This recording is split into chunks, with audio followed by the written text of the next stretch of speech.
I'm just looking at her, you wouldn't have put water there if she wasn't coming. I didn't get any notice, There you so. This new lens in my eye, and it's been, I don't know, it's a weird feeling. When I say that, it just like, I can see clearer, but it just has a, they say it's good.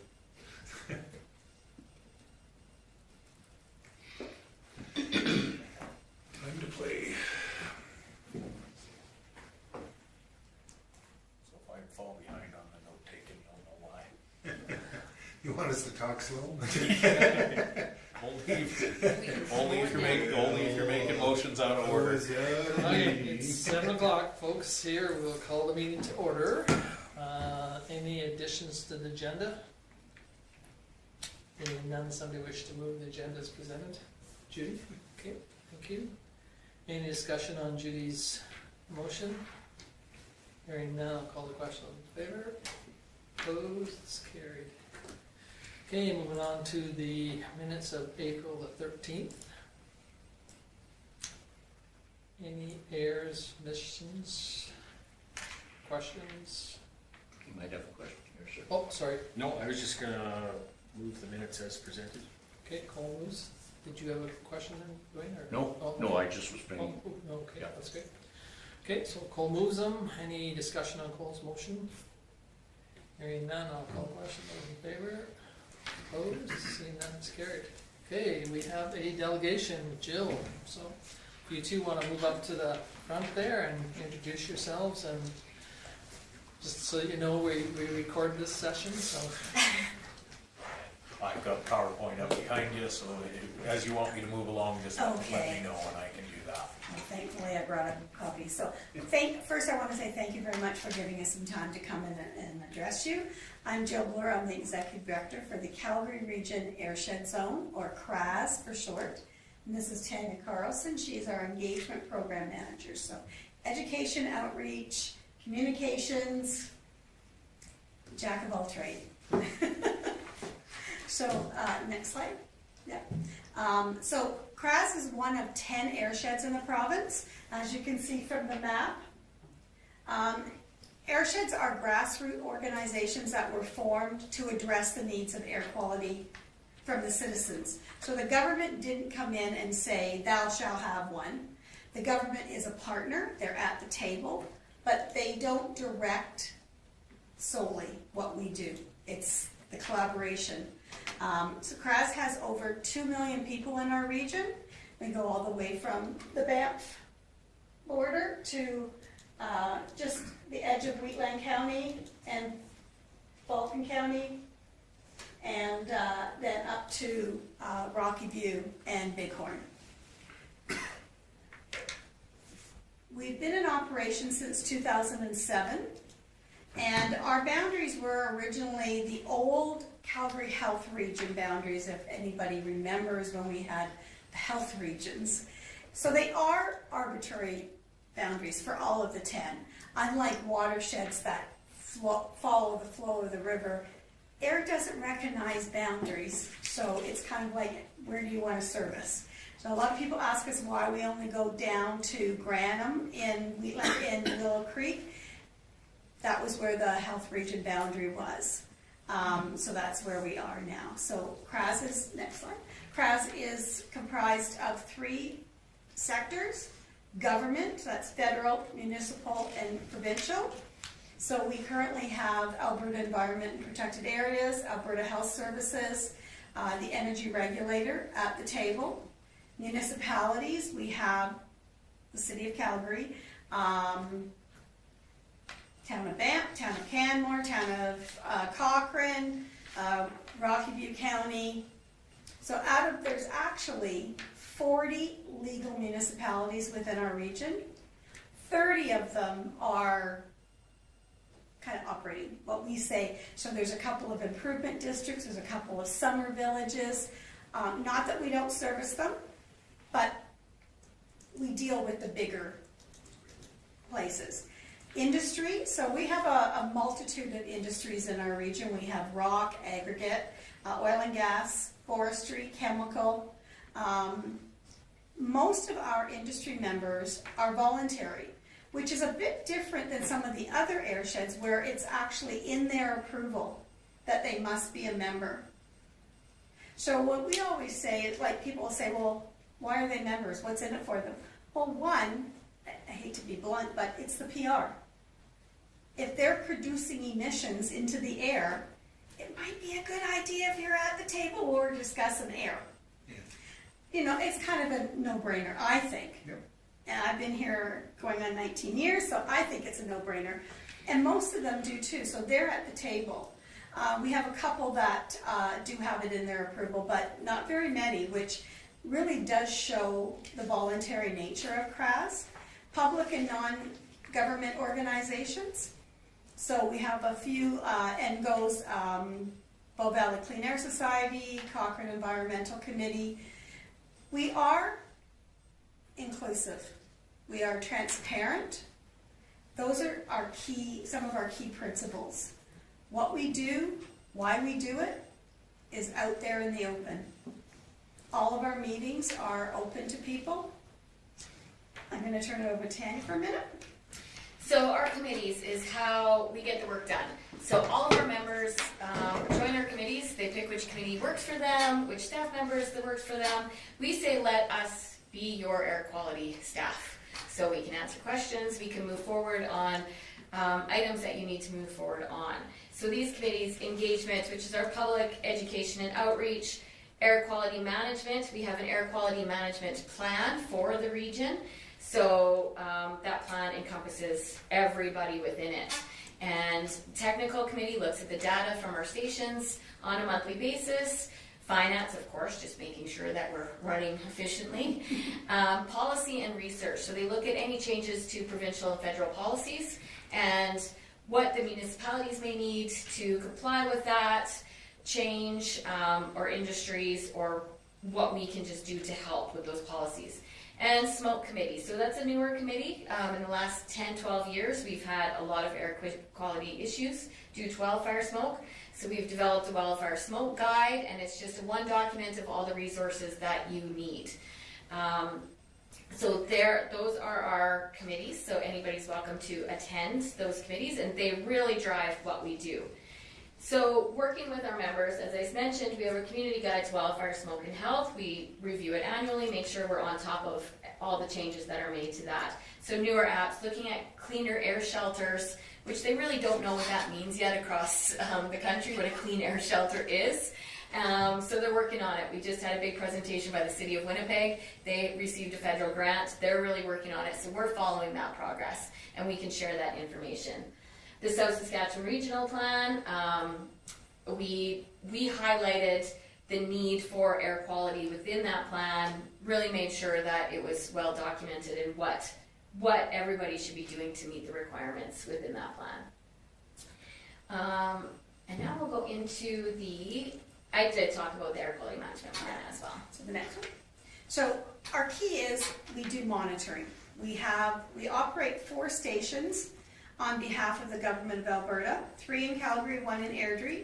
We also have a truck. You can go to the next one. Yeah, truck's down the bottom there. Currently it is in Cochrane, but it will be decommissioned from there in May when we put in a different sensor. And then it's available for rent. All of our data is available on our website in real time. It has not been QA QC'd if you see it on our website, but all the reports are there, and they have been. And that's what technical reviews is, all the data every month. If there's an issue with an analyzer at one of the stations, they discuss it. Why, what's our remedy, whatever. If there was an exceedance last month, let's say, so the Southeast Station in Calgary, it monitors H2S and SO2. It's the only one in our region. Say we had an exceedance of H2S. They discuss, well, what was it? Now, because we do ambient air monitoring, we can't pinpoint, oh, it was X. But they can generally say, oh, look, the winds were up, it was this, it was that, and kind of give an idea. But again, that's not gospel. And then we've just started with purple air sensors. So they're small sensors, they're about that big, and they monitor particulate matter 2.5. That is the compound of greatest concern for human health impact. There is actually no safe level of exposure to PM 2.5. If you're healthy and you have no respiratory issues, you're not really old, and I mean like really old, because now I'm old, and I think really old means like 100. It's a perspective thing. When you get older, you'll understand. Or really young, or you have respiratory issues. Then you have to be really worried about the AQHI, and so Tan is going to talk about that. So the cost of air pollution in our region. So in 2021, Health Canada conducted a study called Health Impacts of Air Pollution in Canada, Estimates of Morbidity and Premature Mortality Outcomes. So this data was based on the ambient air pollution exposure estimates and demographic data collected from 2014 to 2017. So the data is a little bit on the older side now, but these are some of the cost of air pollution to our region. So 490,000 restricted activity days per year, 234 emergency room visits, 377 deaths per year. So that's just some of the costs of air pollution that we don't really ever see or put numbers to. And the next slide, we'll talk about the Air Quality Health Index, and this is really important in our education and outreach. So it's lower the number, the lower the risk. So it's a number from 1 to 10 plus, because anything after 10 is just bad. So we just recommend you staying home. But this has been really, really important for sports teams, for outdoor sporting teams. So now we say, I'm a coach of a sports team as well, so at a 7, we have to cancel games. We have to move on. Or you see summer camps, they're starting to go inside at a 7. Schools are starting to pull kids in at recess on a 7. And you're really seeing the changes to that in, again, that last 10 to 12 years. And people are starting to really understand the AQHI and why it's important. You'll see it on the Weather Network. You'll see it in news reporting as well. So this is the tool that comes from our stations. We get those numbers. So it's very important. So with the AQHI, it's a formula that Environment and Climate Change Canada pulls the data, puts it through a formula, and then gets that number 1 to 10. Canada is the only country in the world that considers health impacts in their air quality index. So we're ahead of the game, because that's really what you want to worry about, is how is that forest fire smoke affecting you and I? Are we losing days from our job? Are we, God forbid, going in the hospital? Can grandma not even go outside and sit on her deck? So that's one of the things that we, as Santania said, we push. We really encourage people to download the WeatherCan app, because that has it on it, and really pay attention to that, getting it out there. We'll be hiring a summer student in a couple of weeks. This is our first time we've had a grant from the Government of Canada, so I'm very excited. So they will be promoting that when they go around. So if the town of Vulcan is having any events this summer, let us know, and we will figure out whether we can get a booth in them. So the next slide is the benefits of being a CRAS member. So really, the way I see it is the collaboration and the consensus. We're all stronger when we're together with all of our brains and our knowledge. Me by myself, I know this much. But if you add all of you, then we know this much. And if we add the whole region, we know this much. It really is a key to getting people to the table. So in some areas, if community has an issue with an industry, hopefully they're both at the table and we can talk it out. We can't investigate, we can't legislate, we don't have that power, but we can get people communicating. And oftentimes it's just, the citizen might not know exactly what that industry is doing to mitigate. Or the industry might not have listened to the community before. But now that they're at the CRAS table, we try to get them doing that talking. Again, it's the networking in the community. Education and outreach is a big one for a benefit for for being a member. CRAS is a trusted partner with the government, with Alberta, with Government of Canada as well. As I said, everything that we do is scientifically defensible. All of our data is reviewed, and our stations run usually 99 to 100% uptime is what we call it. If it's less than that, again, we're accountable to our members. Why? And as Tanya said, we are your air quality people. Even the city of Calgary, as big as it is, does not have air quality staff. So when they get a citizen calling in or they have a problem within their organization, they come to us. And again, we have all the smart people, and they answer the question for them, hopefully. So today, we're here to ask you to consider being a member of CRAS.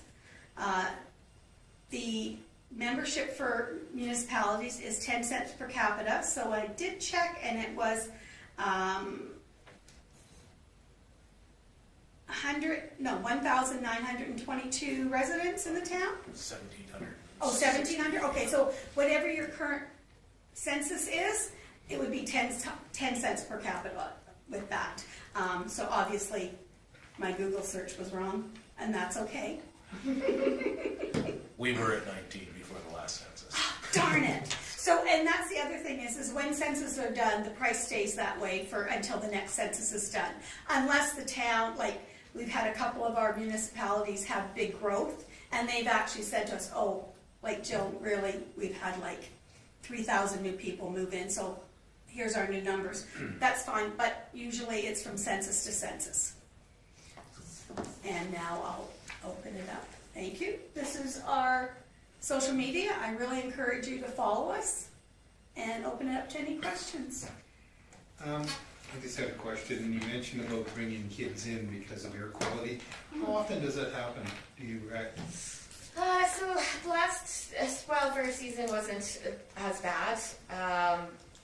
The year before was bad. 2 years ago was really bad. I don't have a direct number for you. So I coach softball. I think that year we canceled 4 or 5 games throughout the season based on the air quality.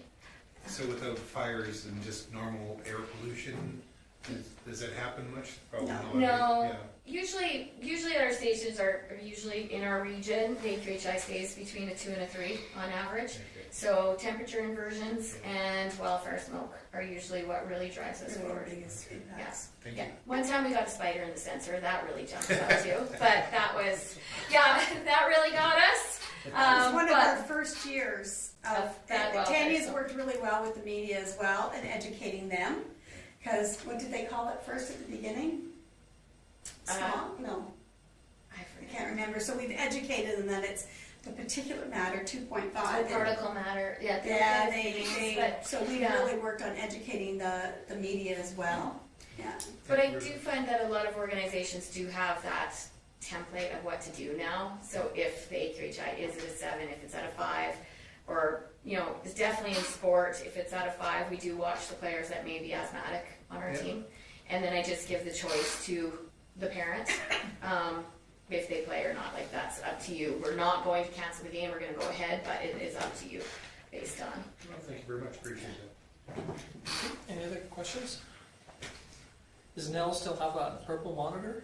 Yes, he has one at his house out in Carmigate. Yeah, okay. Yeah, so as a member of municipalities, we could install one within the town as well for the town, and then it would be available on the website for Purple Air. We don't have it linked quite yet to our website. We're small, we're a nonprofit, so it's a little bit more than we have right now in our budget. But it's really neat for Purple Air sensors, especially from the education point of view, because students in town can use their Purple Air data and relate it to anywhere in the world. So we do go give free presentations to students, but that's what then I teach them how to look at that. Like, let's pull up Vulcan's Purple Air and then let's go to China now, let's go to Mexico City and see what the differences are. Go ahead, Chris.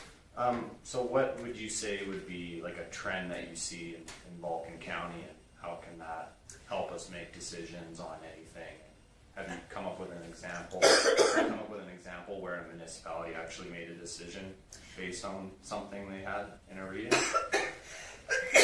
Sorry, my throat's dry. No problem. While they're talking.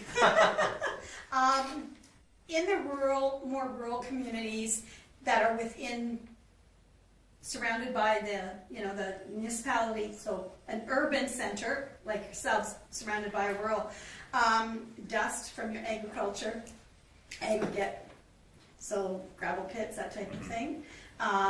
We have some research we've done on those. We hosted a workshop out here actually on dust.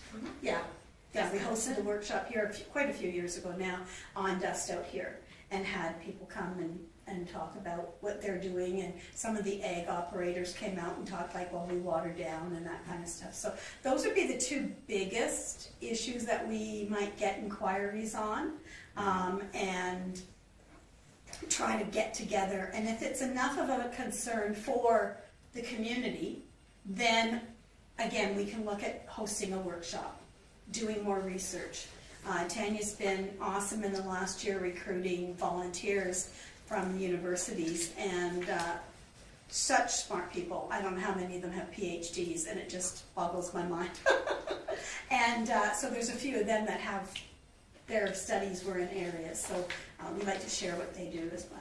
Yeah, I just find it interesting just because Canada is probably the most environmental, like in terms of social governance. You know, we have the cleanest energy in the world, and so we're kind of the poster child of clean. So it's kind of, you see you're adopting this thing that kind of basically you're supporting, and you're able to show why we are the best in the world. It's kind of, that's the angle, not necessarily, you know, Vulcan County's 1 to 3 rating. Like, real, I would say this is a lot lower risk, and your sensors are all in it. And would you see those centers growing closer to where the wildfires are in that area, or even, you know, could you see your company going to more sensitive areas that probably monitoring is more important, like say internationally, China, India, for example? Well, we wouldn't, because we're a regional focus organization. But I know that our technical people are plugged into other organizations. So we're presenting at the, it's called CPANS, Canadian Prairies and Northern Sector of the Air and Waste Management Association, at their conference next month. And that organization is throughout the world. So we have that, we have people there that we have contacts, again, involved with CRAS. We can contact them and say, do you know what research is being done on X, Y, or Z in this area? And then you can always compare it. Yeah. And there was, like you guys did have your mammal over in High River for a while, because of the smell potentially from the feedlot to the west of them. And, I'm we sure were working with the NRCB on that project as well, And then, you know, one time we did have the mammal come to Vulcan and parked southeast of here because there was a concern from a resident of the smell from the oil companies. But it turned out to be our lagoon that created this. And that happens too, you know, so. And what happens is we have the data now, so we can tell if it's getting worse, or if we're doing our job, if we're not doing our job. We have the trending data that, you know, is our baseline of where we're at. So the federal and provincial government have triggers that we have to stay below on certain pollutants as well. So as, you know, some municipalities in Alberta have been hitting those trigger points, we know that we're still back. We have the air quality management plan. We've included another pollutant in that air quality management plan. We had 2 to start with, now there's 3 that we continually watch. So it's just, it's about, right now it is good, and we want to keep it good, but we got to do the work to make sure that happens. So. Actually, it's for you, Tom, that air pollution from the lagoon, it was the old lagoons, or The new old ones? one, yeah. Okay. Yeah, that was part of it. You know, and again, that was an aid for us to say that, hey, you know, some of the smells are created from municipalities. They're not strictly from the oil industry or from the agriculture industry. Sometimes municipalities aren't doing their job because of too much loading and whichever. But So you said you had 4 units? With- Specific, like 3 in Calgary, 1 in Airdrie? They're permanent Permanent. stations, so they're national trailers, nationals who built them. They've got the analyzers inside them, weather towers on top of them, and they can't be moved. They're Permanent strikes. set in ground. Those are very expensive. Capital alone is about $500,000 to outfit one of those. Yearly, do the math, Jill, do the math. It's a Monday. Again, they have to be calibrated monthly. Our truck has three analyzers that it monitors: ozone, PM 2.5, and NO2, NOx. And those are the 3 compounds that make up the Air Quality Health Index. So it's a bit cheaper to run. It's about $5,000 a month to operate to get an AQHI. And then we have now new sensors, and that's the partnership with the Alberta government, is they buy all these and they test them. So as I mentioned earlier, the panel is coming out of Cochrane, and what's going in is called an AirQual, AEROQUAL, and it is 1 unit. It's maybe about this big, you know, and it goes against, it can be mounted on a pole or whatever, but it needs Wi-Fi and electricity like all the others, and it will generate the AQHI. It's small. It's about, I get different numbers every time I ask my guys. $25,000 to $30,000 just to buy that. So that's 3 compounds, whereas in those permanent stations, each analyzer is needed to monitor all 3 of those, and each one is $40,000 to $50,000. So they're coming out with these smaller units. And so we're really glad that we're getting it in Cochrane so that we can see kind of how it operates. They're not so great, -10 and below.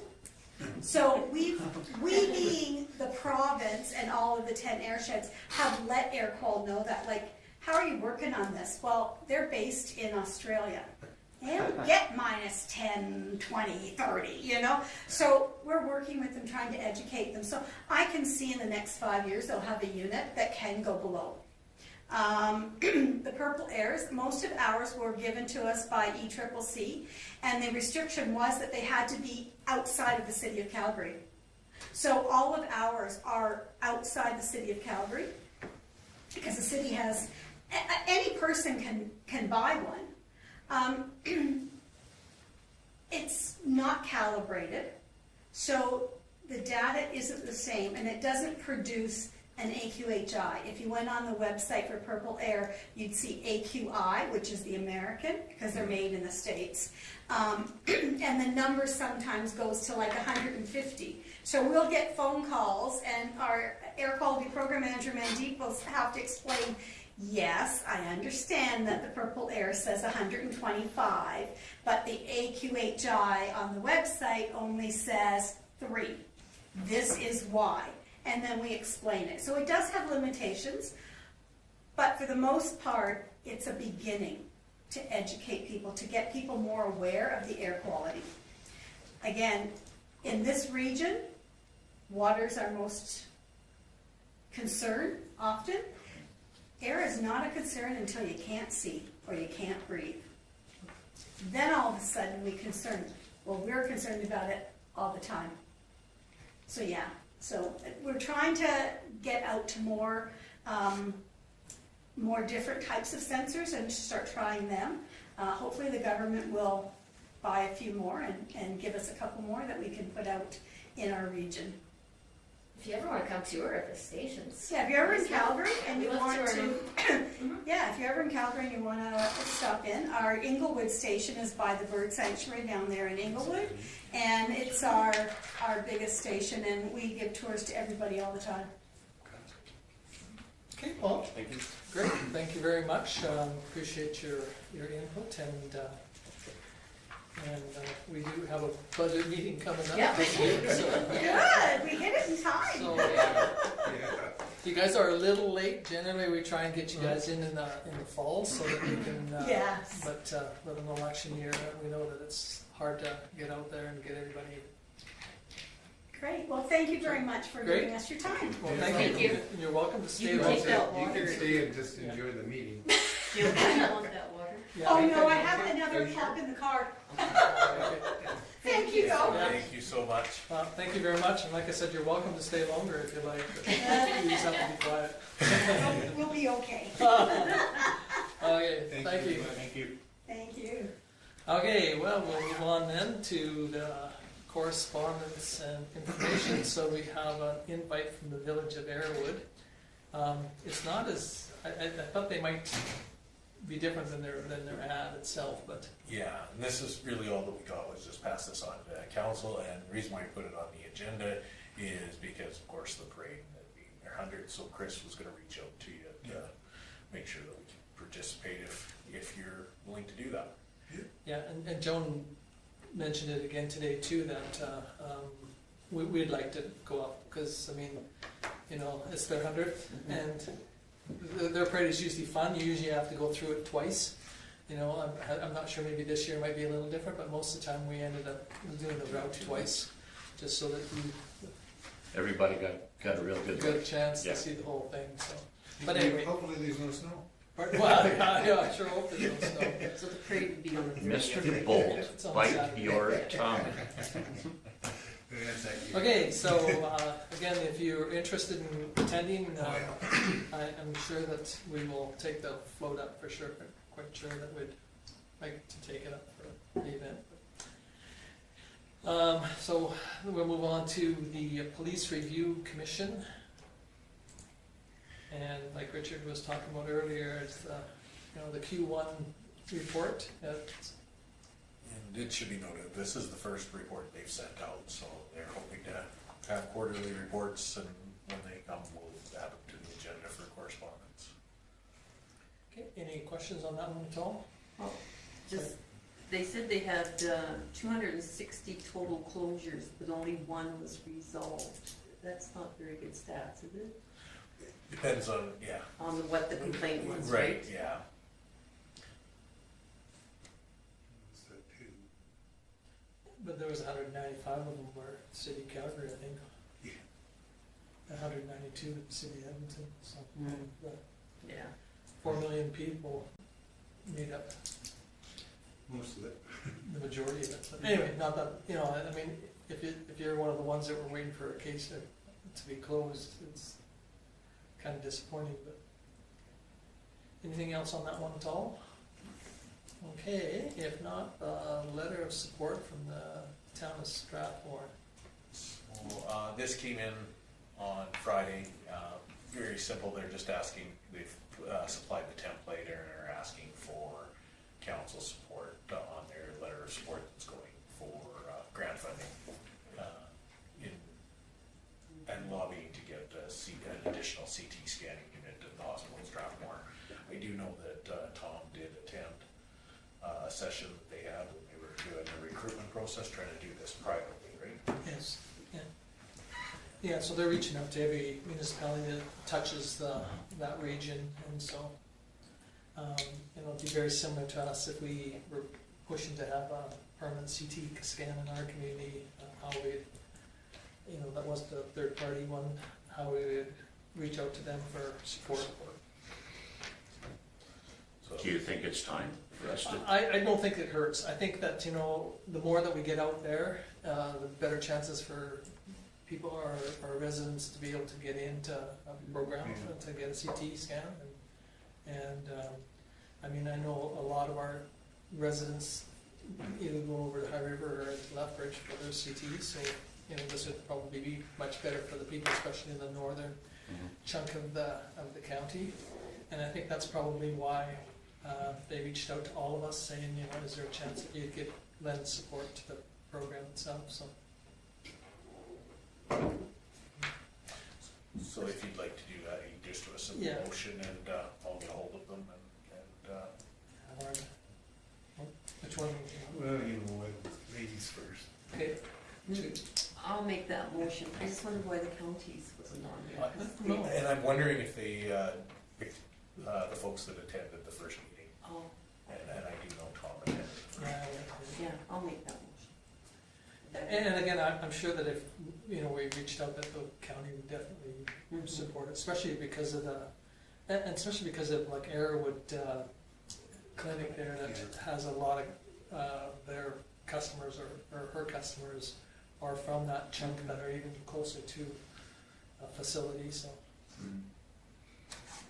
And, you know, it doesn't hurt us to, you know, because when we want to ask for support on some of the things too, you know, they might be prepared to give us support if we could ask for support too. So. Okay, so Judy. Motion to Motion participate to- in the letter of support. Yep. Any discussion on Judy's motion? And now call the question in favor. Opposed, and that's carried unanimously. Okay, need a motion to file the correspondence, please. So moved. Dwayne? Any discussion on Dwayne's motion? Hearing none, I'll call the question in favor. Opposed, seeing none, it's carried. Okay, now moving on to the next one. The audited financial statements and, So hopefully everybody's had a chance to read them. Really, Amanda and I have reviewed them. They all, looks like Daryl and them were very thorough. We did a lot of the journal entries that they had suggested to move things. Just from an auditing standpoint, things like the best example was the $500,000 from coming in from the sale of the land to Future Bill. That we just threw into reserve, and again, know why we're doing that. And but because we signed the agreement to state that if they, with the conditions that are on it, should they not develop in 3 years, that we return that. So they just made us do journal entries because that's actually a liability, not just money that's in our banks. So that's the easiest example I can give of that. But yeah, we made all the journal entries, and yeah, the financial statements from that side, they look pretty nice. We had a $433,000 surplus, which we are, through our budget meeting that we're going to have on Thursday, we'll talk to council about where we can allocate that. We'll just be putting it back into reserves.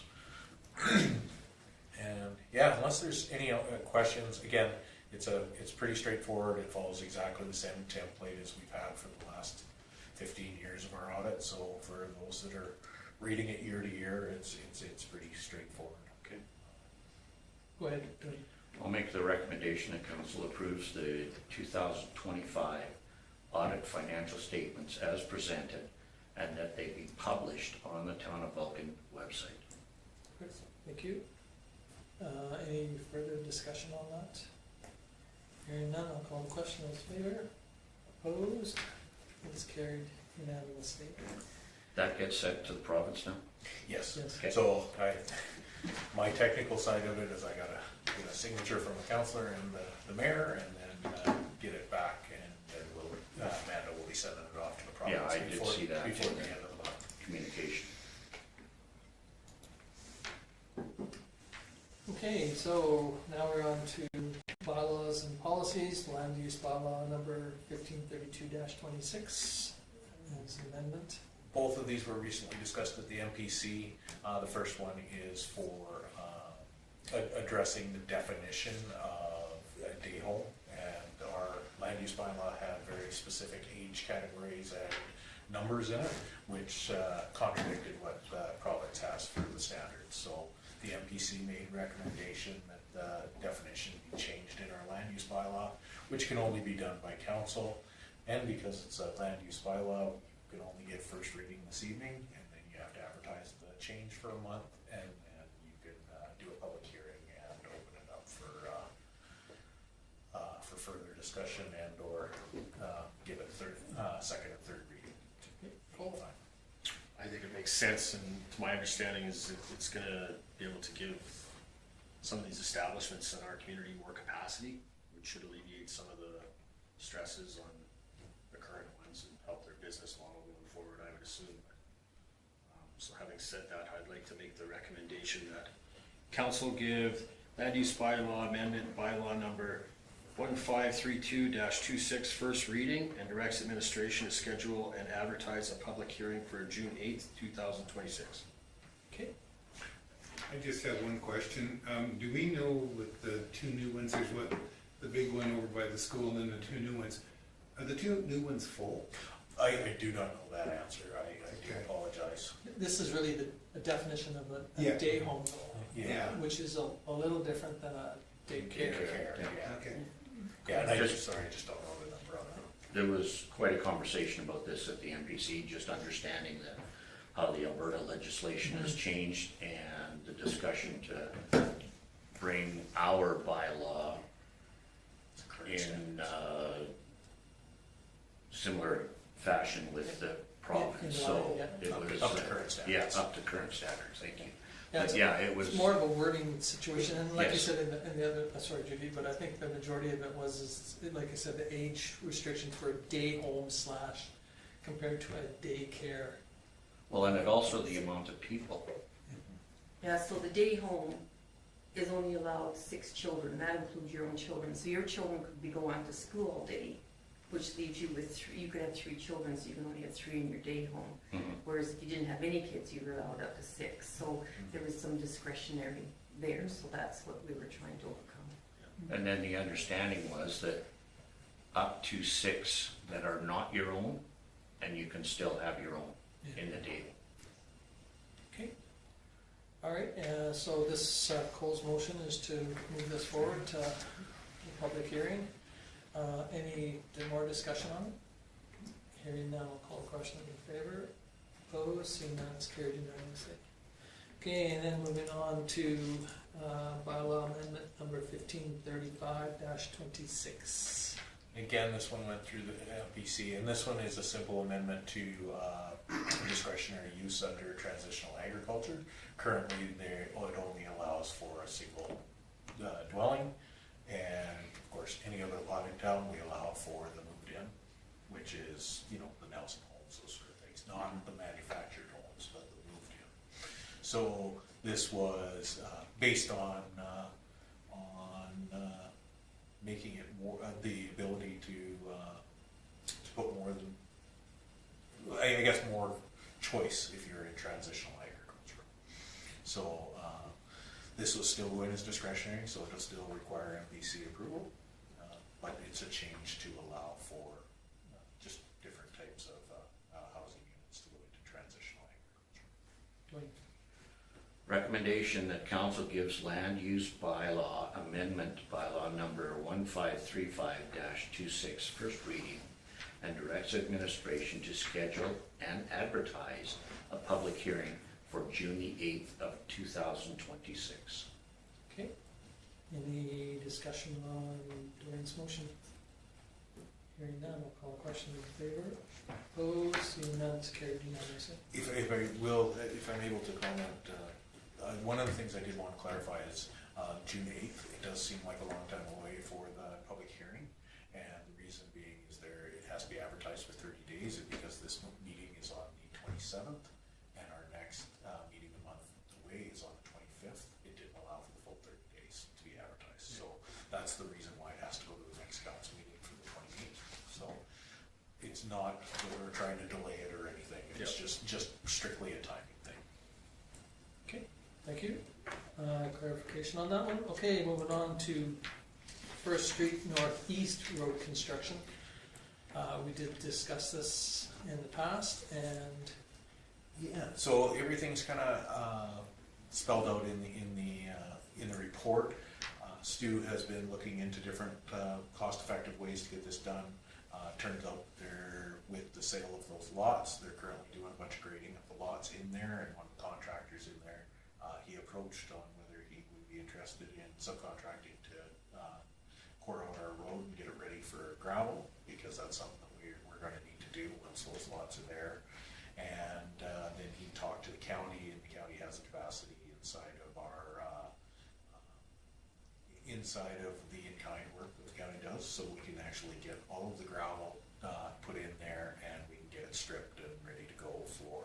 But the $18,375 that was quoted for that wasn't in his budget, so he's asking for that to be pulled from emergency reserve, and that way we can get it stripped and ready to go, and they're actually currently working, so. Go ahead. I'd like to make a recommendation to council approve Public Works request to allocate $18,375,000 for the construction of the gravel road on First Street Northeast, with the funds to be drawn from the contingency reserve. Okay, thank you. I just Any have one thing. So the in-kind works, I remember we've talked about this long before, and so how much is left in that? There's only about 30,000 left. Oh, okay. I was just curious. I didn't even know if there was a balance. I thought it was used. Yeah, it was mostly used, and when we got down to 30,000, it gets us really hard to do Yeah. any projects inside, because the only thing we've ever used it for is for aggregate for our projects. And so when it got down to 30,000, it was less than any project that we really had. Right. So we've been using it for stockpile gravel for alleys, those sort of things, and just doing it when we can. And so when Stu was talking to Mike, it sounded like we had enough room inside there to do the lift of gravel that was needed inside that in-kind work. So that may finish out our balance. We're not 100% sure, Yeah. but we'll know once all the aggregate gets to town. This cost quote, I mean, that seems quite reasonable, or the low end of things. Well, and it's because in that area, we only have to strip a little bit of it. I see. Because we remember when they built it, they did everything as close to grade and then threw some That's right. topsoil areas. And really what we're doing is we're not coring the road out 3 feet. We're stripping it off and putting aggregate onto a gravel road base. And if and when we look at doing pavement, then we'll do some more structure work to it at that point. That's, of course, when the cost will be significantly more. We just want to get a decent road for people to drive on. Yeah, that makes sense. Yeah, and that takes it up to the corner there. Yeah, I did include a map, Yeah. and so Stu, of course, my map draws nice straight lines. We're actually gonna put a little bit of a turnaround in here. Okay. So if there is any aggregate left, they'll just do a turnaround in here. But as you know, we're gonna have construction on these 3 lots and these 3 lots, so doing this side will make that all, and again, once we get that turnaround to there, it also becomes, as we noted in the report, those saleable lots around the corner are not gonna look as hard to get to from the road. Yeah. Yeah, it just increases the marketability of the space, so that's good. Okay, so we have a motion by Richard to proceed with this project. Any more discussion? Hearing none, I call the question in favor. Opposed, seeing none, it's carried unanimous. Okay, now moving on to Municipal Planning Commission, MPC draft minutes. They are draft because we know who did them. Any questions on that one? Okay, hearing and seeing none, somebody wish to move Chris? Any discussion on Chris's motion? Hearing none, we'll call the question as third, and it's carried. So now to verbal ones, Councillor Sanderson. Sorry, it's a little long, I was missed in the council meeting. So on March 25th, the building committee met. Tom Grant was there with M3, Shandos, Loreen, and our building committee team, with Corey as well from JMA, and I'm sure Tom gave you an update on that meeting. We're just still working through our new action items. We're just about done. Our deadline is the 29th, so I think we just got one more thing coming through, and that's a redo of the letter from the Village of Lowman. So, March 31st, we had a Marcus Foundation meeting. I think the minutes were submitted last council meeting. We had a motion from the board for the financial approval for the new lodge, which was required by the government, so we got that done. We don't give our approval because it doesn't go through. April 8th, we also had another building committee. Tom was there as well, and the same team. I'm sure Tom gave you an update on that. I can confirm that the NAPCAN application was submitted to the government on April 15th. And the new parking design has been approved, and the loan agreement from the federal government is in our lawyer's hand with a list of items that we've almost got completed now, so. April 9th. I guess that was 2 meetings, April 8th and April 15th. There's been so many meetings. April 9th, we had an FCSS meeting. I think the minutes were on the approval agenda there. I can just tell you that March 2026 has been the busiest month for the transportation, with 79 rides booked, 73 of those completed, and 12 of them were first-time riders. So it just keeps growing and growing and growing. And we are working at getting a committee going, so on that. April 12th to the 15th, this was the busiest ASHA that I had been to. We went nonstop. We were exhausted by the time we went, because we were up at breakfast at 7:30 in the morning, and everything went to at least 9:30 at night. So it was go, go, go. We started Monday off with Minister Nixon, we had breakout sessions. One of them was building better, faster, using modular construction, which is good for us to hear with new self-contained housing that we potentially will be doing in the future.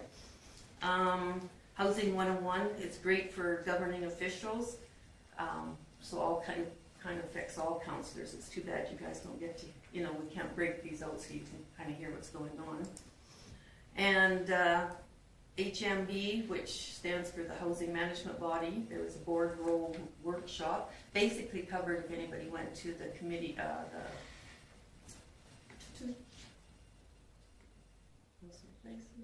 if you went to the Commission Foundation workshop, it basically covered off that. It's very important to know that it's arm's length from residents. You wear the hat for the foundation or the commission. You don't wear it as a councillor when you're in these meetings. You leave your councillor hat at the door. You've got to read your agenda. You've got to know what's going on, come with an open mindset, and get on common page for a few of the important topics. Danielle Smith was the first premier to attend ASHA for about 17 years, and that was quite shocking, and she was shocked and said that she will be attending, that it's important for the premier to be there. 61 years since the first commission, and that's also the time when the maple leaf went on the Canadian flag, she told us. We have had 600 people come into Alberta within the past 5 years, and hence the housing crisis. So there was a lot of discussion on housing. You said 600? 600,000. Oh, 600,000. That makes more sense. Yeah. I thought so too. I'm talking about 600,000 people came Thank into you. Alberta within the past 5 years. David Williams was first on Wednesday morning. I'm always impressed how that man can get up and stand and talk to everybody with no notes, and then does Q&A, and then he just spits it out and tells it to you honestly. David also discussed Bill 28 a few different times, said this covered condition of properties in capital, build understanding of what lodge programming is and what it isn't. It is to modernize rules, facilitate improved housing across the province. It's just through the first reading, probably second reading's gone through. I know you guys discussed it here, and I haven't read all of Bill 28, we just kind of got There's a lot to it. his view on there, and I know Kelly's read it, I just haven't had a chance to go through it myself. There's changes in housing programs. David is worried that these are undercapitalized. Build Canada is a new creature. It's more detailed and not as smooth as CMHC, so we're very pleased that we got in as one of the last ones to the CMHC program, because we would have had to do a lot more work if we went through Build Canada. David is trying to explain to others that there is more parts to this province other than Calgary and Edmonton. He says they just focus on those two cities, and we kind of get left in the depths. There is other parts of the province? So he's really fighting for rural Alberta, so it's really That's nice. good to hear that. And he said that he's heard of debt financing with 50% mortgage, and he says, whoever bought a home with 50% now? He says that it's just getting crazy out there with some of the expectations. So there were numerous panel sessions, and the last one was with 3 different residents from 3 different housing facilities, different care centers, and all of these panels were so well done. everything it was just great. So I have 16 pages of notes to type out for myself, so I just want to thank you guys for allowing me to go to these conventions, because they're very, very worthwhile. So much information and support for all lodges and care facilities. April 16th, Government of Alberta has reapproved their approach of the Connemara, so for the lodge, so that's good to know. You have the MPC minutes from April 20th. April 21st, I attended the Carmen Gay Council with Jason Schneider, Kelly Nelson, and Lori Lickman to talk to Carmen Gay Council. As I think I've told you, Carmen Gay will not be a part of putting money into the new lodge. And with this letter of support that we require from every village, or the potential of our house, our new lodge not going through, was getting a little scary for us, because so we thought we'd go as a group to their council meeting, and they were still under the impression that they were having to pay their portion of the lodge. And we said, no, it's just to be the letter of support and to acknowledge that there will be increases up to about 75,000 for new requisitions that will not start until there's people in the new building, so potentially 2028. So we received a sign letter the next day, so that was a relief. And Milo was procrastinating, so Kelly was talking with them, and they signed their letter on the 24th, and then Loman's got a council meeting tomorrow, and I think they're going to change their letter to read like everybody else's reads.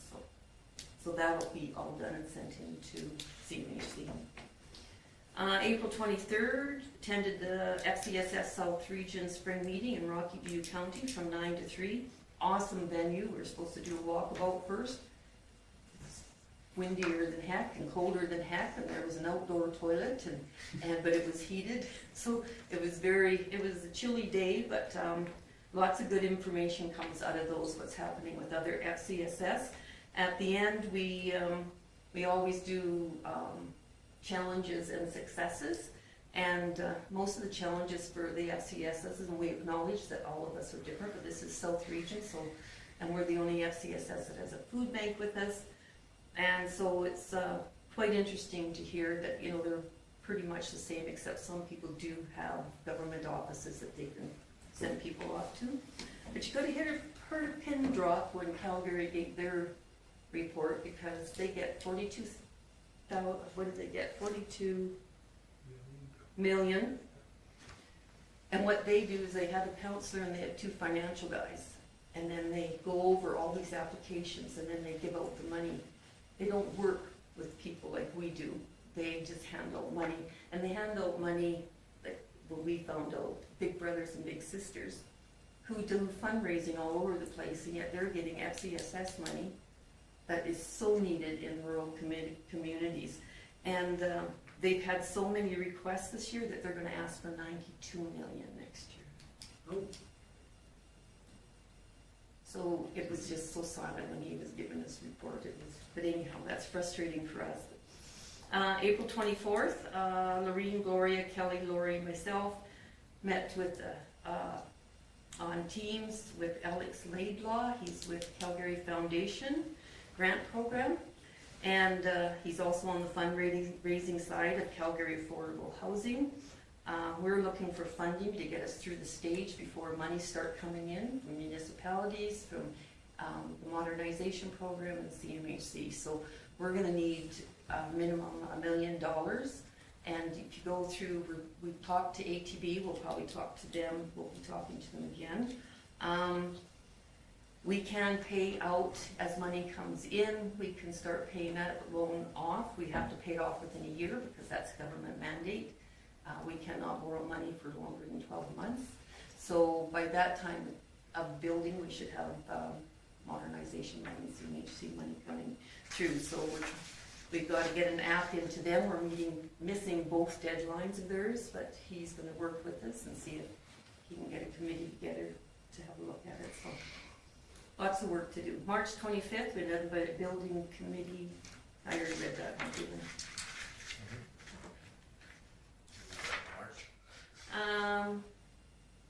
After the meeting with Alex, he signed off, and then we went over, we had a meeting with just our building committee and Lorene, went over the reserves that we do have, but we don't want to take too many out of Marquis in case something happens to that building. We have to be able to maintain the building that we have.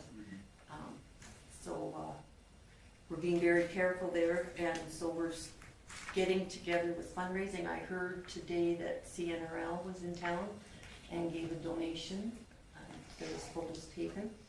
And so we're gonna get that in motion bigger, because we've been doing a bit, but now now that we're that close to CMHC, we can go a little harder here.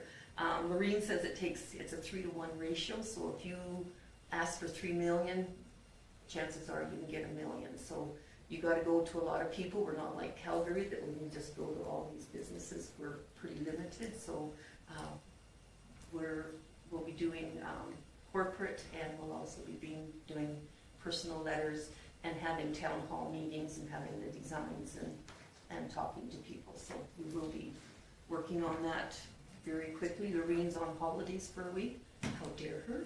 She's going skiing, and so hope nothing big comes up while she's gone, because she's out of, she has no cell service. Tomorrow night I have a Marquis Foundation meeting. April 29th, there's a building committee design team meeting, and all our requirements for CMHC will need to be put in that day, so excluding the Class A on the designs and construction. I assume you'll be there on Wednesday with that as well, Tom. And April 30th, the committee of the whole meeting. Okay, any questions for Judy? Okay, thank you. Councillor DeVoe. I hate going after her. It's It's such a like, great I'm job. gonna bring a book sometime and read some pages. Actually, on the April 14th, I went on the webinar about the Bill 28 that Kim had sent out, and I went on, I got approved, but I could not get it to pick up, so I finally went out to my garage, and I was working out there, and all of a sudden my phone went beep, and I thought, what the heck, so I could just watch it on my phone on in the garage. I had nothing to write on, but it was talking about basically the oversight of the provincial government coming in, taking power away from the municipalities, trying to get that power drawn out. That's a big concern of the NA right now, is not only libraries, there was taxes, there was a whole bunch of different school systems, medical stuff. It was quite interesting. I was on for about 40-45 minutes, but it was supposed to be an hour, and I think it went about an hour and 15. It was pretty interesting. A lot of interesting comments were brought in. I wish you could have heard it all, actually. I would have been interested to see. Then on the 21st, Dwayne had phoned me and asked me to sit in for him at the airport meeting, which was, I've only done that one once before, and it was pretty interesting. They're doing a taxiway improvement, and looks like the county's gonna help them out in that, and so they've got a quote from Mike from the county to do it, and there was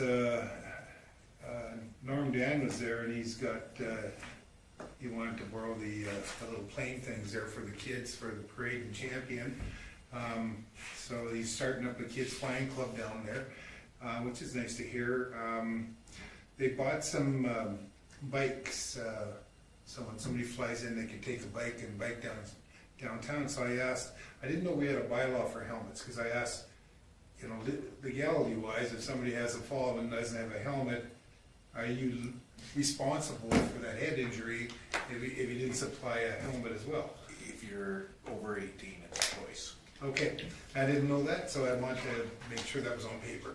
So, and talked about the fuel. They're worried about the fuel costs going up because they have fuel there till, I think, the fall, and they figured they had enough fuel to make it through the fall, and so then hopefully things adjust back in the right direction.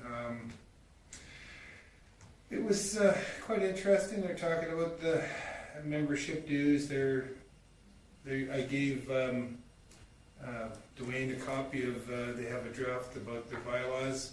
They put a draft together about that, so they just said everybody that's on there read it and give their opinions if they wanted to add some things. So, yeah, they're talking about their next social burger pop and chips on June 21st. Other than that, it was actually quite interesting. I seemed to have a pretty good time. So that was about it. Okay, any questions for Richard? Okay, thank you, Councillor Mitchell. For me, well, I was away a couple weeks, but prior to that, there was a couple things. Both Cole and I had discussions with Angela in regards to Futureville and pieces with the ASP.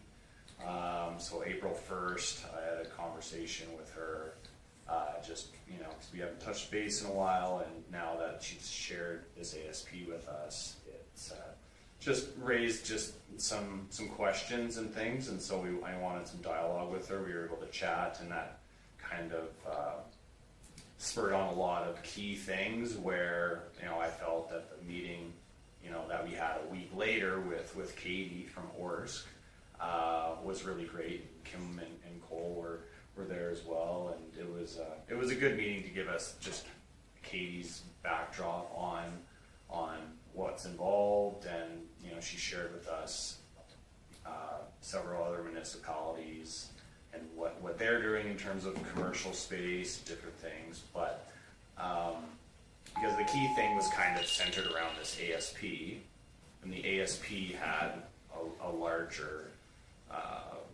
commercial district, something that was larger than what we thought, and it was 10 to 12 acres roughly of commercial space, and so looking at other communities like Pitcher Butte and Raymond, different things, like Vulcan in general has quite a bit of industrial commercial space relative to other communities. So as it stands right now, we have like 3.5%,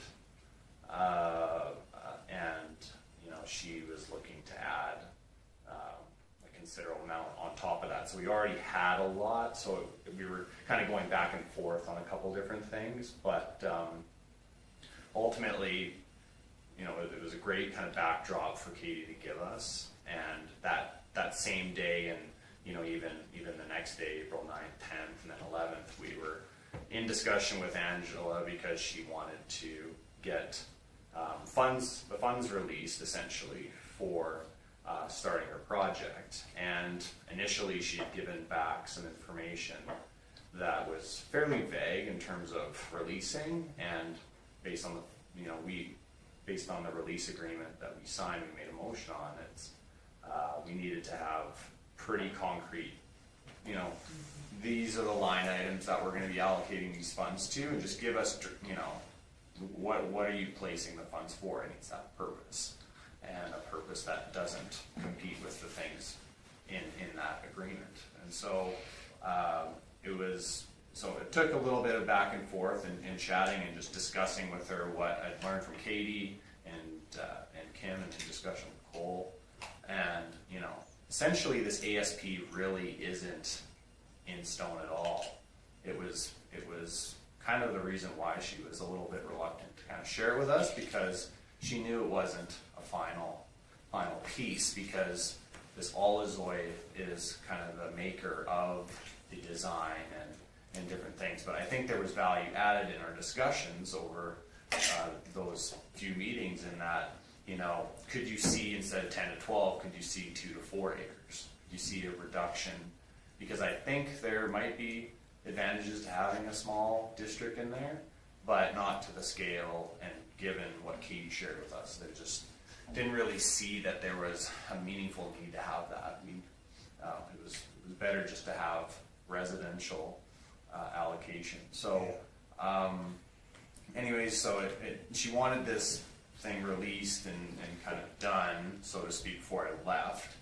And so we went through, you know, you have to give me kind of guidelines, because initially it was the whole thing, and then it became kind of half of it, and then it became, okay, and then we agreed on, okay, just pay for Olozoy, like their kind of initial fee, their retainer, and then there was the engineering kind of retainer of $5,000 kind of thing. So we took it from, you know, a large amount, and we really drilled it down, because there was other costs in there that were related to, you know, kind of a later stage part and process. And, you know, we hadn't even, you know, I don't want you to market something we haven't even seen yet.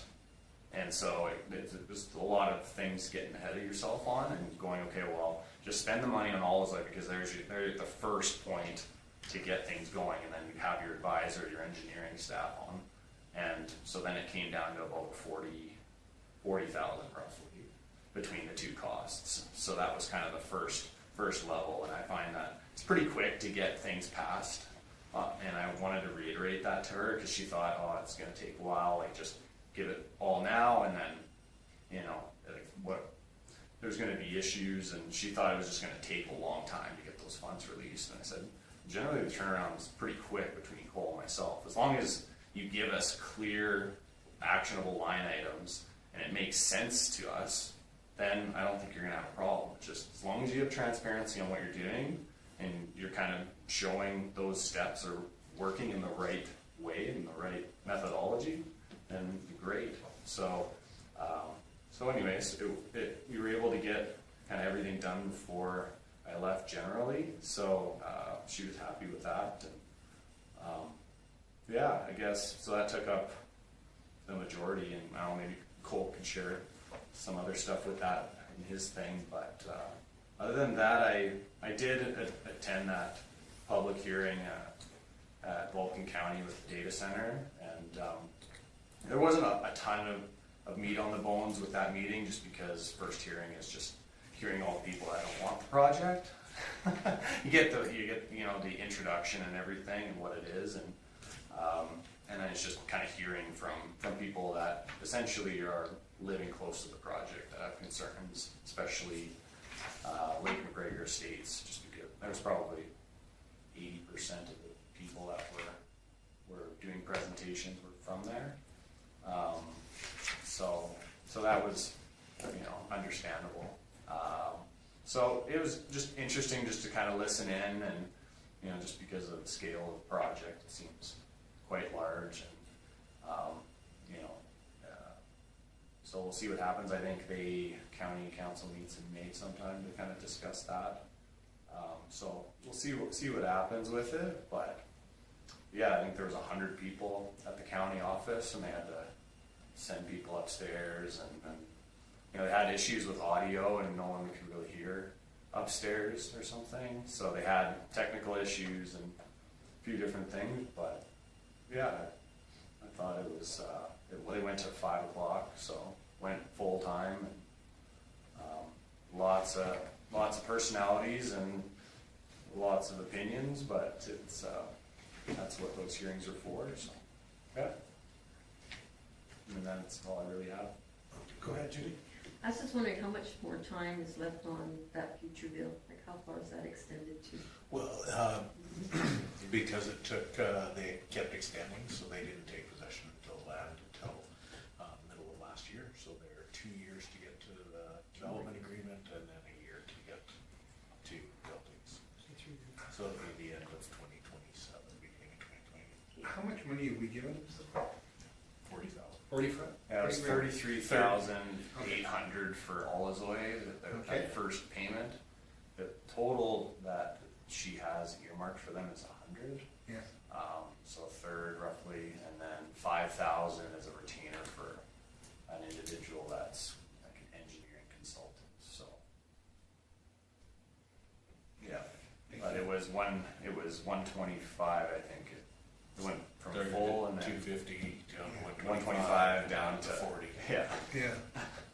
So And we clarified it with Northern Company that everything fit within the agreement. yeah. So I felt good, because I knew knew, you know, we did due diligence on Olazai, and, you know, that's the first point of contact that they're gonna start working on things and design, and then, you know, the 5,000 for the consultant on the engineering is pretty minor, so we were good with that. Okay, any other questions? Okay, if not, thank you, Councillor Hill. I'd like to thank Councillor DeBolt for taking on the airport meeting, as I was unable to attend. You're more than welcome. And also, I missed the meeting for Foothills Emergency Fresk, anyways, due to a migraine headache in the wind. So I haven't seen the draft minutes from that yet. Other than that, stopped in and talked with our CAO a little bit about a couple things, nothing major. And I would like to confirm the 30th is our committee is all. Okay. And other than that, very minor things. MPC. What about the MPC? We talked about it. She talked about it. You were there. No, Excellent. but I was You were- at the you were there. MPC and there was good discussion. We actually had a couple delegations there. One was the gentleman that has bought the Walker acreage, and that's where the where are we here? The first land use bylaw amendment 1532-26.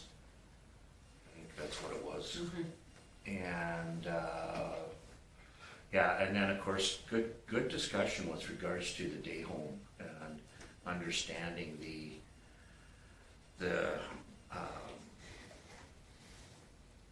background as to bring it forward, where we had it as you could only have 6. Now understanding that you can have a larger number, but it includes your own children. So, and didn't seem to be a ceiling on that. So if you've got 6 of your own children, you can still have 6. My assumption is. So other than that, that was pretty much it. That dash 26 is the variance, sorry. Yeah, Yeah. that's it, Mr. Mayor. Thank you. Any questions for Dwayne? If not, thank you, Councillor Dunn. Yeah, I attended similar meetings that Chris did. I think I spoke to it last meeting, so I don't want to completely be redundant, I guess, but it was seems like there's a bit of traction there, more comfortability from our part, what's happening there. So also on April 14th, I had a golf course meeting. In their AGM, they elected Caitlin Gillespie as president and Darren McKay as vice. So I think everybody's pretty happy with those two. Caitlin's young and energetic. She also works for the town, which I think helps. So I think she'll be a really good fit there. We talked about simple things about getting the clubhouse ready. They've had to replace some cooler tables at a pretty good cost. I think they say it's about $3,000. Kind of typical maintenance costs. They were really happy with the shape of the golf course coming out of winter. They think everything's looking great. They're going to try a different marketing campaign for their clubhouse. They're going to actually give it a name, not just the Vulcan Clubhouse. I have one wrote down here that I thought it was, but I don't think it's that name. That just what I was going to say. But Now I'm curious. We're just being recorded. yeah, Now I guess I It'll was live remembering for- it. It'll live forever. So they're gonna have that going out, trying to help them market their business and whatnot, which I think is a good idea, so. They're kind of going through succession planning as well, so they're gonna hire Zane Helland for to replace, I can't remember if it's a bookkeeper position or what, but the person doing it is on their way out and she's gonna come in and train, and then next year she'll be in kind of full-time helping out, so I guess they're kind of in a similar position as us in some of these plannings, but that's about it. Okay, any questions for Cole? Thank you. For me, went to Coaldale, finally got there, and there was only 22 people registered, and there was 32 in attendance. So that was kind of nice. For this SEWA, like we had John from Global Green come out and do a presentation. I chaired it. I did a poor job. I let him go on and on and on because he was in his first part of his presentation is he was going to talk about what was going on in Newell's solid waste, which was at the very end. So I thought, well, I'll let him go through his stuff on the first part. So it took a little longer, but and then they went into the Newell's presentation of what they were doing in Newell. It was very educational on a portion of it. He's not polished, this John. He's got some area to improve on, and there were some fairly good questions, and he wasn't able to answer a couple of them properly.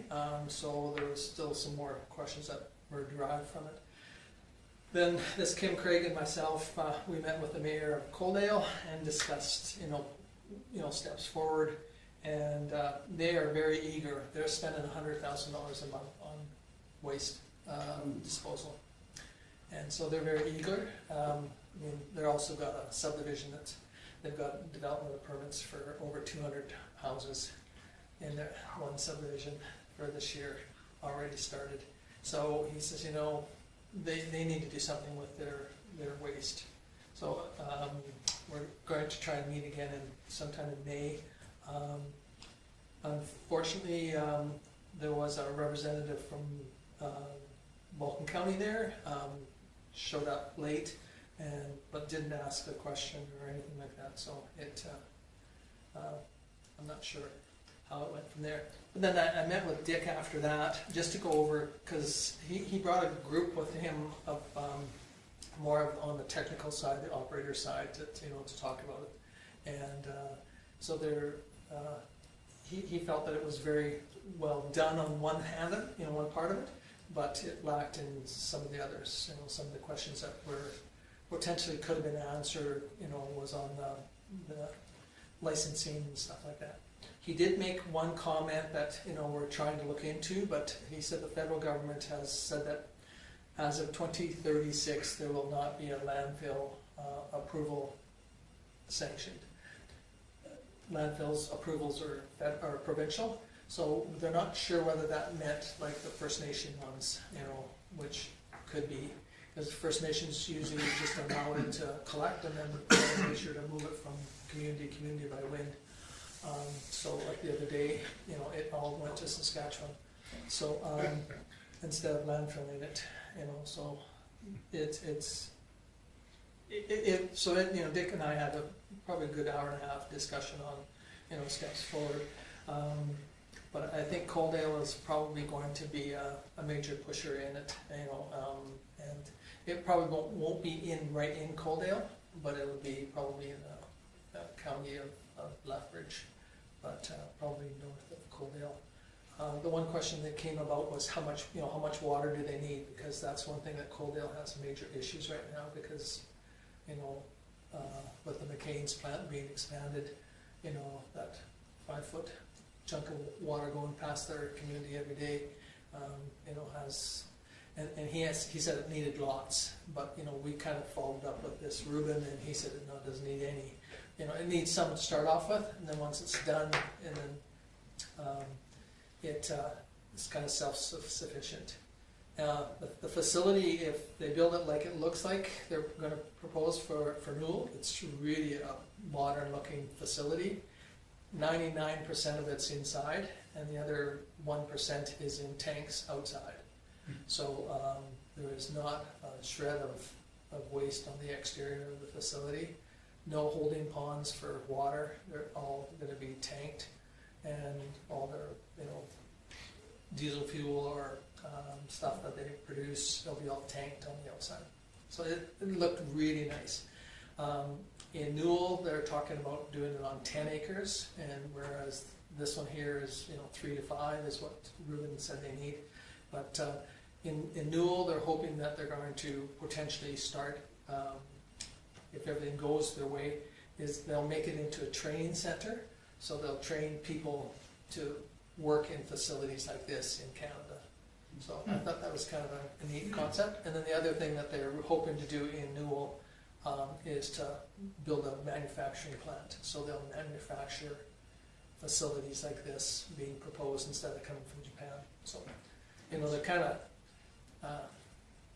spitballing farther down the road. But, so anyway, that was a full, you know, good half a day event.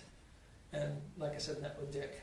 Then unfortunately, we were supposed to go to the parade, and some of you guys were going to attend, but unfortunately Mother Nature wasn't kind to us, so it didn't go to it. But I went out and helped them for a few, you know, for a little bit. The town crew had pretty well had the float all ready to go, and all I was, matter of fact, I still have some of the stuff in my van because we loaded up so that next morning we could head out. Then we had a SAWA meeting on Friday. We had not a great turnout, but we had 10 people show up for it by Zoom. The majority of the discussion was over this Global Greens presentation in April, on April 14th. And that's pretty well it, other than the unpaid membership dues and what to do with some of them.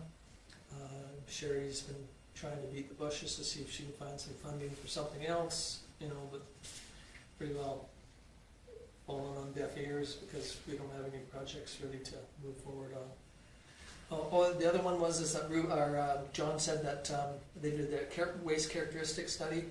According to him, it was a week-long waste characteristic study in Newell's, and it cost them over $100,000. The one that we did was a full year, and it cost us less than $200,000. So we're not sure where the discrepancy in costs. But anyway, so then today I had a VAPA meeting, and there was again poor turnout, but CNR were there today, and the major thing were discussed is they still have awards for graduations for bursaries coming up. So if you know of anybody that potentially is interested in a bursary, to get their information out to Marla Lovell, Marla Lenegren. And anyway, the other one is the 4-H appreciation. The VAPA and the county ag department are putting funds together to put on that event on May the 25th. So for organizations like Dwayne's that has lots of money and needs some more deductions, you can buy a cow.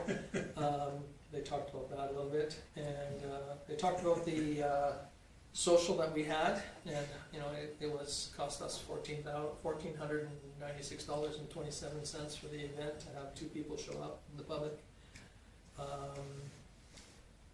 that's pretty well it with VAPA. They do have money in the bank. All their money that they have in the bank is derived from the membership is from oil companies. They're still trying to reach out to solar and wind, and there was good solar and wind that came to this open house type thing, but you know, nobody else showed up for it. And then, like Judy said, on Wednesday is the lodge, and then on Thursday is our committee of the whole. So hopefully everybody will be able to attend it, and we can get it budget approved or I sure hope so. pushed through. So approve it on the floor. We've got most of the Did changes. Newell come to the SAWA meeting in Coaldale? No, There was no representation nobody. from them. No. And nobody was there from Wheatland, but there was good representation from the south, and High River sent a representative. They did. And so did Willow Creek and Pinch Creek, and there was 2 from Tabor? special areas, and like in county, that 40 mile or Yep. and Bazzano had one, but they said that they really weren't from Bazano, they were from somewhere else, but they were from Bazano. But, so we're not sure if they came because of Newell, but they, Oh, in the back door, okay, Yeah. all right. They were from Bazano by design. I think so, but anyway. But yeah, no, it was good. I mean, unfortunately, like I let it go on too long, like we were supposed to be done the major part by 3:30 and then half an hour for questions. And because he was just starting into the one on Newell, and we're really quite interested to find out more about Newell because they've been so tight lipped on it. But again, he's not a very polished presentator, but between... So is he involved with Newell? Supposedly, he is the Canadian representative for Global Green, this John Swin. So who is the county of Newell working with? Well, The Canadian or yeah, another with the Canadian affiliate? one, yeah. Okay. So him and I had some discussions earlier. He did complain to Sherry about he felt that I treated him poorly No. at the first meeting. And I said to Sherry, I was pretty nice. You know, I could have been a lot more. But anyway, She just got a question. yeah. Well,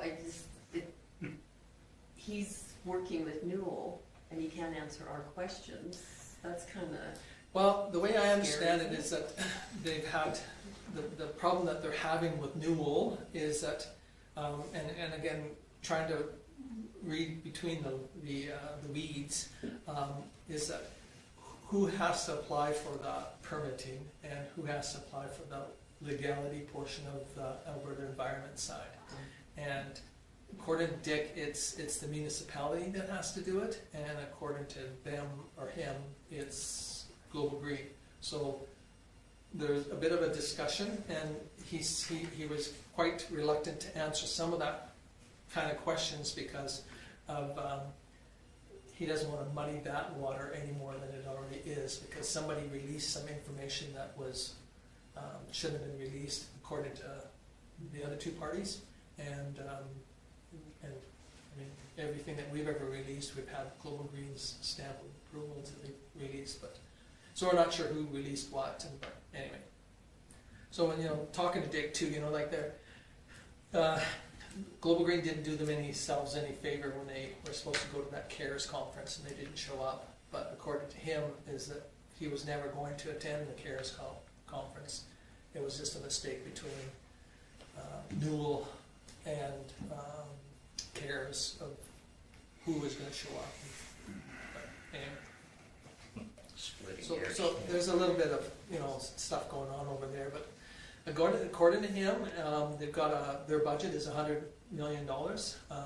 They've got the money funding in the bank for it. $100 million. They're hoping to only spend $700 million for this project, but they have them $100 million for it. And that's for the building. And according to him, they've ordered the equipment, so the order's gone into Japan, and so now it'll go into the queue and be built. And the way I understand it is they build the whole plant, they make sure it works, and then they take it apart, put it into sea cans and ship it over, and then they put it inside the building and put it back together. And that's partly why they're hoping that if they could build them right here, then they could eliminate that shipping time and delay. And so it was interesting, but it is what it is, I guess. But hopefully I'm hoping that that Coaldale will take the ball and run with it more so than Saywa itself. We'll just give them the support and be able to. Again, they're hoping that plant in Newell will be open in mid September or mid 2027. Really? Wow. Aggressive. According to them, they, and I've heard this from this Scott from Wheatland County, is that they have hired a provincial engineering company to build the building, or design the building and build it. So which would speed up the process instead of having them from somebody from Australia or Get quicker approval, from, for sure. yeah. So, But he did make a couple comments about, you know, the MLA for that area is going to try and fast track some stuff, which, you know, opens eyes with everybody saying, you know, you don't, fast tracking can never be done with, you know, environment. It's their identity of their own. And they should be, you know, I mean, they shouldn't be politically driven, but. Okay, any other questions for me? Somebody wish to move okay, Judy. Get Well, if you hadn't talked so much. Yeah, well, I won't verbal We're almost asleep over here for a while. Anyway, Judy's got a motion on the floor to file the council reports. Any discussion? Hearing now, vote in favor, opposed, it's carried, thank you. Okay, moving on to management activity. Okay, well, mine will be very quick. Karen's gone.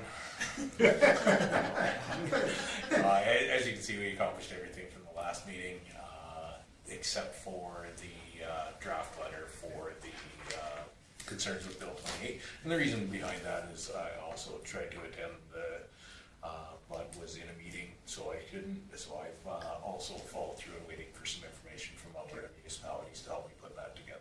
Because again, it was a fairly dynamic conversation here, so making sure that I hit and represent all of the points.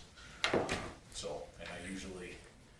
I can openly admit, I usually rely fairly heavily on Karen putting the content together, and I put the pretty touches on it. So it turns out it takes me a lot longer to put that content together.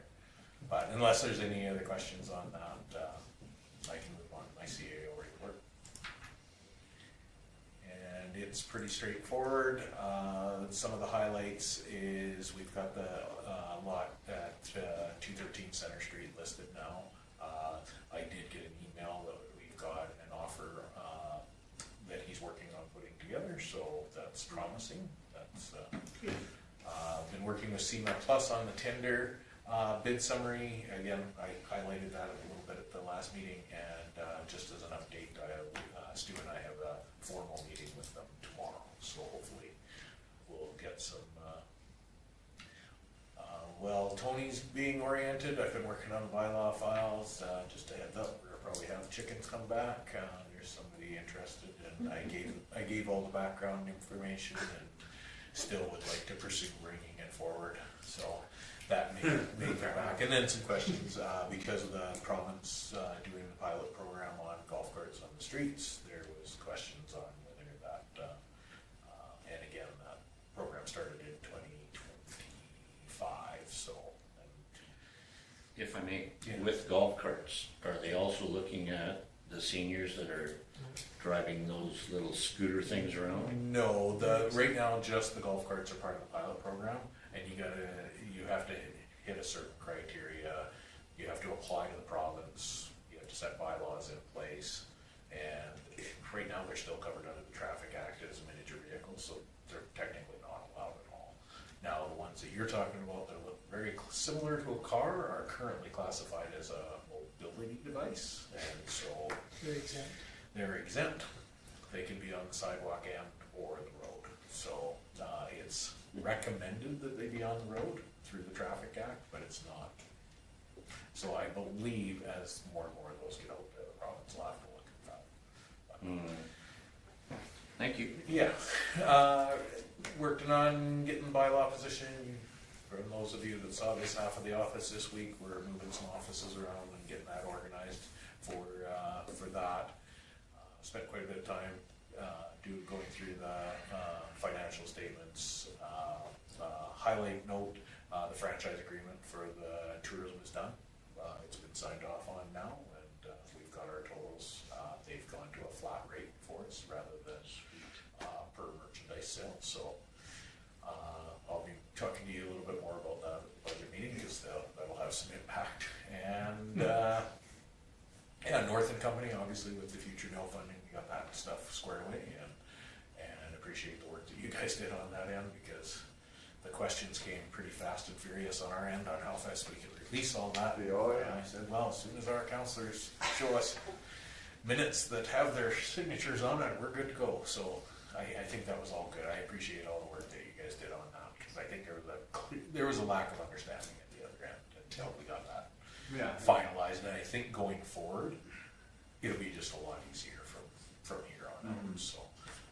Again, going through the mill rate bylaw, everything's kind of come together very well, we were very pleased with the surplus that showed up in the, after our audit, so that really helped out on that end for what we were planning. Community inquiries, obviously the mural, still getting lots of conversation, the unsightly and some of the bylaw issues, are slowly wrapping up, and then from Counselor, the Marquis Foundation, I'm guessing that's gonna be on there till the end of time, because there's always lots of questions with the bill. Again, the future law, future bill and some bylaw questions, and the only, formal meeting that I had, was the LAPP came in and did a pension overview for all of the town staff, so we held that in the council chambers here, and it was very informative for those of us that are close enough to actually retain that information. There's a couple of our young staff members that had the same feelings I had 30 years ago, like that's so far away I don't need to worry about it, but Actually, it creeps up pretty quick. yeah, it was a really good presentation. I'm glad that they did it, because it really, especially for some of the younger staff, it really lets them know the value of the pension that you guys participate with and provide for them. Like that's a huge benefit within our pay systems. Okay, anything else? So moved. Oh, Dwayne moves. Somebody's in a hurry? No, As I'm you're pulling folding out my things up, computer. Mike. Don't go too fast. So, any discussion on Dwayne's motion? Hearing none, I'll call question. In favor? Opposed? So moved. Carried.